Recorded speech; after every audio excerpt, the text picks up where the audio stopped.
প্রচণ্ড গরমে বন্ধুরা দেখো আমি আমের মজার একটি রেসিপি নিয়ে হাজির হয়েছি।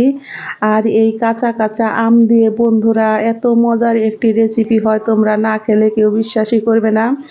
বাচ্চারা তো বন্ধুরা আম এমনি খেতে চায় না, কিন্তু আমরা যদি ওদের একটু ভিন্নভাবে একটু তৈরি করে খাওয়াই তাহলে কিন্তু ওরা খুব তৃপ্তি সহকারে খাবে। আর ওরা তৃপ্তি সহকারে খাবে না বন্ধুরা, দেখবে নিমিষের মধ্যে প্লেট ফাঁকা করে ফেলবে। আমি এখানে নিয়েছি, দেখতে পাচ্ছ বন্ধুরা, 3টা আম। আর 3টা আমকে আমি ভালো করে ছুলে নিয়েছি। আর এখন আমি এগুলোকে পাতলা পাতলা করে কেটে নিব। আমি কড়াইতে দিয়েছি 1 কাপ পরিমাণে জল, আর জল দিয়ে আমটা আমি ভালো করে সিদ্ধ করে নিব অন্তত পক্ষে 4 থেকে 5 মিনিট। 4 থেকে 5 মিনিট পর বন্ধুরা দেখতে পাচ্ছ আমার আমটা সিদ্ধ হয়ে গেছে। আমি এখন চুলাই থেকে নামিয়ে নিব। আর চুলাই থেকে নামিয়ে নিয়েছি বন্ধুরা, দেখো আমি এখন 1 কাপ পরিমাণে জল দিয়ে আমি আমটাকে কিন্তু ব্লেন্ডারে ব্লেন্ড করে নিব। আর যদি তোমাদের ব্লেন্ডার না থাকে বন্ধুরা তাহলে তোমরা শিলপাটায় এটাকে বেটে নিতে পারো। আমি কড়াইতে দিয়ে দিয়েছি এখন আমের মিশ্রণটি। আর আমের মিশ্রণটি দিয়ে কিন্তু আমি ঘন করে জাল দিয়ে নিব বন্ধুরা, তোমরা দেখতেই থাকো। দেখো এর মধ্যে আমি দিয়ে দিচ্ছি চিনি। আর আম তো বন্ধুরা ভীষণই টক, তোমরা কে ওই রকম মিষ্টি খাবে না টক খাবে সেই পরিমাণে দিবে। দেখো আমি এখানে দিয়েছি কিন্তু 1.5 কাপ পরিমাণে চিনি। আর যদি তোমরা একটু টক বেশি খেতে চাও তাহলে 1 কাপ পরিমাণে দিবে, আর যদি মিডিয়াম খেতে চাও তাহলে 1.5 কাপ পরিমাণে দিবে। আর এখানে আমি একটু কালারের জন্য নিয়েছি, দেখো একটু সবুজ কালারের ফুড কালার। আর ফুড কালারটা বন্ধুরা দিলে একটু রংটা সুন্দর হয়। আর যদি তোমাদের ফুড কালার না থাকে তাহলে বন্ধুরা এটা স্কিপ করতে পারো, কিন্তু খেতে স্বাদ একই রকম হবে, স্বাদের কোনো হেরফের হবে না। আর আমটাকে কিন্তু বন্ধুরা অনবরত নাড়বে, তাহলে কিন্তু তোমাদের তলায় লেগে ধরবে। আর আমি দিয়ে দিব এর মধ্যে আগার আগার পাউডার। আর আগার আগার পাউডারটা বন্ধুরা অবশ্যই তোমরা কিন্তু একটু জল দিয়ে গুলে নিবে, তাহলে কিন্তু শক্ত হয়ে উঠবে।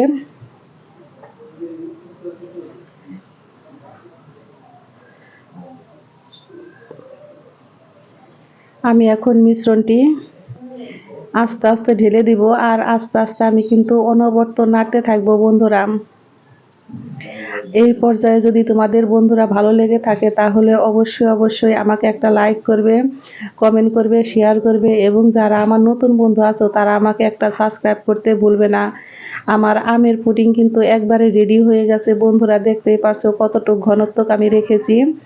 এখন আমি একটা কেকের মোট নিয়েছি আর এর মধ্যে আমি কিন্তু ঢেলে দিচ্ছি। আর এটাকে আমি ঠান্ডা করে কিন্তু জমিয়ে নিব।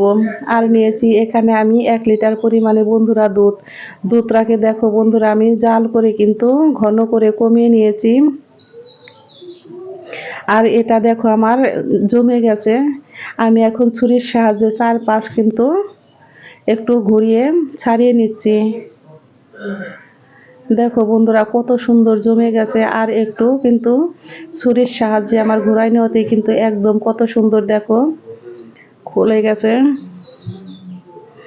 আর আমি তো পুডিংয়ে দিব কি বন্ধুরা, আমি দেখো কাটতে কাটতে কিন্তু বেশ কিছুটা পুডিং খেয়ে ফেলেছি আমি, আমার ছেলে। অবশ্যই তোমরা কে কে এইরকম করো আমাকে কমেন্ট বক্সে জানাবে। আর এটা খেতে হয় বন্ধুরা দুর্দান্ত মজার। অবশ্যই তোমরা এই পুডিং বানিয়ে খেয়ে আমাকে কমেন্ট বক্সে জানাবে যে তোমাদের কেমন লেগেছে। দেখো আমার ছেলে তোমাদেরকে একটু কেটে দেখাচ্ছে, আর সাথে আমি ও কাটতেছে বন্ধুরা। আর আমি কিন্তু দেখো একটু আমি খেয়ে দেখতেছি যে কেমন লেগেছে। হ্যাঁ, খেতে হয়েছে দুর্দান্ত মজার। আমি কিন্তু এগুলোকে এখন টুকরা টুকরা করে নিব। আর বন্ধুরা তোমরা কিন্তু এইরকম টুকরো টুকরো করে নিয়ে রেখে দিতে পারো, অন্তত পক্ষে 5-7 দিন কিন্তু রেখে তোমরা বাচ্চাদের দিতে পারো, ওরা কিন্তু খুব তৃপ্তি সহকারে এগুলো খেতে পারবে। আর দেখো না বন্ধুরা কত সুন্দর হয়েছে, আর একদম এত মজার। আমি দুধটাকেও কিন্তু ঘন করে নিয়েছি। আর এর মধ্যে দিয়েছি 1 কাপ পরিমাণে দুধের মধ্যে চিনিটা বন্ধু আমার স্কিপ হয়ে গেছে। আর এর মধ্যে আমি এখন দিয়ে দিব আগার আগার পাউডার 2 চামচ। আগার আগার পাউডারটাকেও কিন্তু আমি আবারও কিন্তু জল দিয়ে গুলিয়ে নিয়েছি। আর এখন কিন্তু আমি কড়াইতে দিয়ে অনবরত নেড়ে নিব। এই পুডিং বানাইতে কিন্তু বেশি সময় লাগে না, কিন্তু একটু তোমার পুডিংটা জমাইতেই যতটুকু সময় লাগে, তাছাড়া কিন্তু একদম ঝটপটে বানানো হয়ে যায়। আর বন্ধুরা খেতে হয় দুর্দান্ত মজার। তোমরা এটা যদি কাউকে বানিয়ে খাও বন্ধুরা, তাহলে তোমার প্রশংসা করবে অনেক। আর এই গরমে তো খেতে হয় দুর্দান্ত মজার। দেখো আমার পুডিংটা কিন্তু রেডি হয়ে গেছে। আমি একটা বাটি নিয়েছি, আর বাটির মধ্যে আমি অল্প একটু সাদা তেল মেখে নিয়েছি। আর সাদা তেল মেখে দেখো পুডিংটা কিন্তু আমি এখন সেট করে নিব। আর এর মধ্যে আমি দিয়ে দিচ্ছি দেখো কেটে রাখা পুডিংগুলো। আর পুডিংগুলো দিয়ে বন্ধুরা এরকম তোমরা সাজিয়ে নিবে। আর দেখতেই পারছো দেখো কত সুন্দর হয়েছে, আর খেতেও হয়েছে ভীষণই মজার।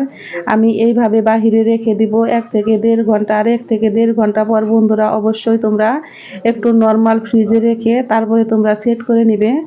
সেট করে নিয়ে তারপরে দেখো তোমরা অনায়াসে কেটে খেতে পারবে। আর এটা খেতে হয় দুর্দান্ত মজার।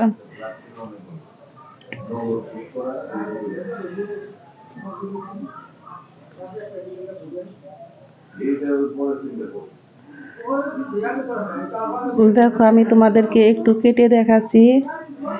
আর আমি তো এটা কেটে কিন্তু আমি সাথে সাথেই কিন্তু খেয়েছি। আর গরমের মধ্যে যে আমি এটা কতবার করে বানাবো বন্ধুরা তার কোনো হিসাব নেই। তোমাদের আমি একটু দিচ্ছি, তোমরা একটু খেয়ে দেখো কেমন হয়েছে। সকলেই ভালো থেকো, সুস্থ